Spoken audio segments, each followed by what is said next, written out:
অনেক ভিক্ষুক আছে জিকির করতে করতে তারা ভিক্ষা চায়, এমনকি তারা নিজেরাও নামাজ পড়ে না, আল্লাহ পাকের নামের দোহাই দিয়ে তারা মানুষের কাছে চায়, ভাই আল্লাহ কা ওয়াস্তে আপনি আমাকে কিছু দেন। এমনটা হয় না? আবার দেখবেন তাদের মুখের মাঝে সদা সর্বদা তাদের মুখের মাঝে জিকির আপনি দেখবেন, জিকির করতে করতে করতে করতে মুখ দিয়ে ফেনা তুলে আর মানুষকে বলে ভাই আমাকে কিছু দেন। কিন্তু আপনি দেখবেন মসজিদে আযান চলতেছে, সে নামাজ পড়ে না। মানে তার পেশাই হচ্ছে আল্লাহ পাকের নামের জিকির করে করে আর মানুষের কাছে ভিক্ষা চায়। আর মানুষ সবচাইতে বড় দুর্বল জায়গা হচ্ছে আল্লাহ। যেই ব্যক্তি আল্লাহ পাকের নাম নেই, মহিলাদেরকে দেখবেন যখন আল্লাহ পাকের নাম নেই তখন তাকে দিতে দ্বিধাবোধ করে না, মানুষ তাকে দেয়। দেখুন, ভিক্ষা করার ব্যাপারে আল্লাহর হাবিব তিনি আমাদেরকে নিষেধ করেছেন। তোমার শরীরে যেহেতু শক্তি আছে তুমি কাজকর্ম করো, তুমি কেন মানুষের কাছে চাইবে? এটা তো একটা নোংরামি কাজ। এটা আল্লাহর হাবিব কখনো পছন্দ করে নাই, অপছন্দ করেছেন। কিন্তু হ্যাঁ, অনেকেই আছে আল্লাহ পাকের নামের দোহাই দিয়ে যারা ভিক্ষা চায়, এটা কিন্তু হারাম। আল্লাহ পাকের নামের দোহাই দিয়ে আপনি জান্নাত চাইবেন, আপনি একটা জিনিস চাইবেন জান্নাত, আপনি দুনিয়ার একটু খাবার চাওয়ার জন্য আপনি আল্লাহ পাকের নাম ব্যবহার করতেছেন, এটা কিন্তু চূড়ান্ত পর্যায়ের হারাম, এটা কখনো করা যাবে না। কিন্তু হ্যাঁ, এখন যেহেতু সে আল্লাহ পাকের নাম নিয়ে আপনার কাছে চেয়েছে আর আপনি সবচাইতে বেশি পছন্দ করেন আল্লাহ পাক রব্বুল আলামিনকে, আল্লাহ পাকের সম্মানার্থে যেহেতু আপনার কাছে সে চেয়েছেন, আপনি কখনো খালি হাতে ফেরত দিবেন না। কারণ কুরআনুল কারীমের আয়াত হচ্ছে ওয়া আম্মাস সাইলা ফালা তানহার, তোমরা কখনো সাইলদেরকে ধমক দিও না, ধমক দিয়ে তাদেরকে তাড়িয়ে দিও না।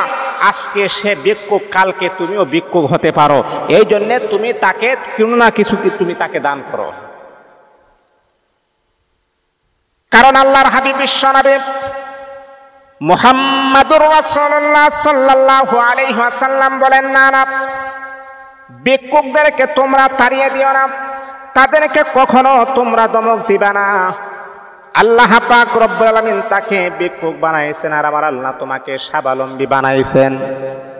যেহেতু সে বুঝতে পারে নাই, নামাজ পড়ে না, কিন্তু তার মুখের মাঝে জিকির আছে, সে যেহেতু আমি আল্লাহ পাক রব্বুল আলামিনের নাম নিয়ে চেয়েছেন, আল্লাহ পাকের সম্মানার্থে তাকে কখনোই আপনি খালি হাতে ফেরত দিবেন না।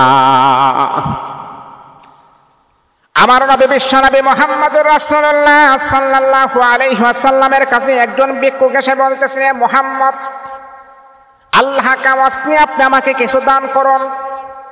নবীজি তার পকেটের মাঝে আগুন ঢুকাইলেন।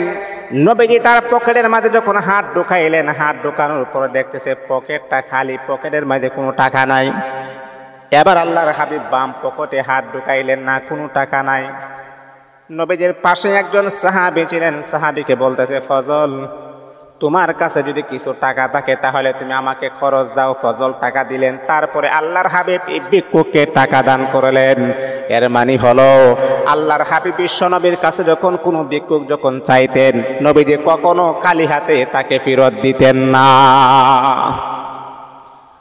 নবীর কাছে টাকা না থাকলেও আরেকজন সাহাবীর কাছ থেকে খরচ নিয়ে আল্লাহর হাবিব ভিক্ষুককে দান করতেন। এমন একজন নবী আমরা পেয়েছি, এমন একজন নবীর আদর্শ আমরা পেয়েছি।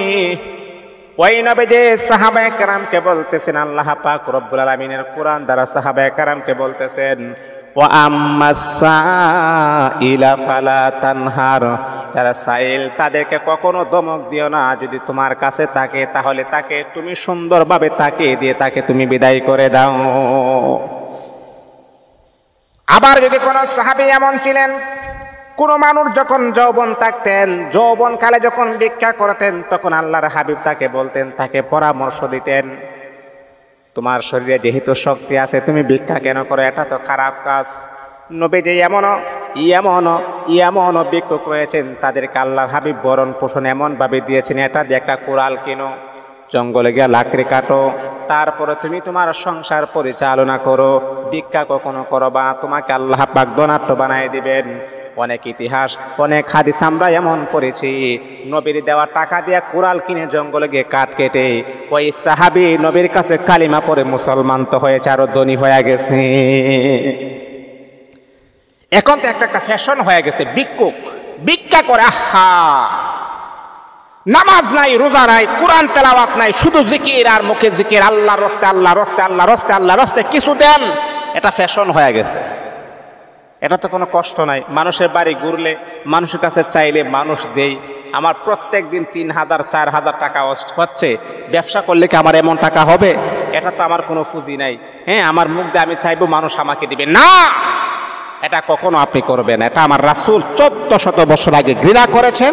এটা ঘৃণার পাত্র। মানুষ মানুষকে দান করতে দ্বিধাবোধ করে না, কিন্তু ঠিক আছে, এটা ঘৃণার পাত্র, এটা কখনো করবেন না। আপনি তো চাইবেন একজনের কাছে যিনি আমাকে সৃষ্টি করেছেন, আমার রব, আমার সৃষ্টিকর্তা, আমার প্রভু, আমার রবের কাছে আপনি চাইবেন। দুনিয়ার মানুষের কাছে কেন আপনি হাত পাতবেন? এটা কখনো করবেন না। এটা কখনো প্রশংসনীয় কাজ নয়, এটা ঘৃণাহের কাজ। একটাকে আমরা পরিহার করতে হবে।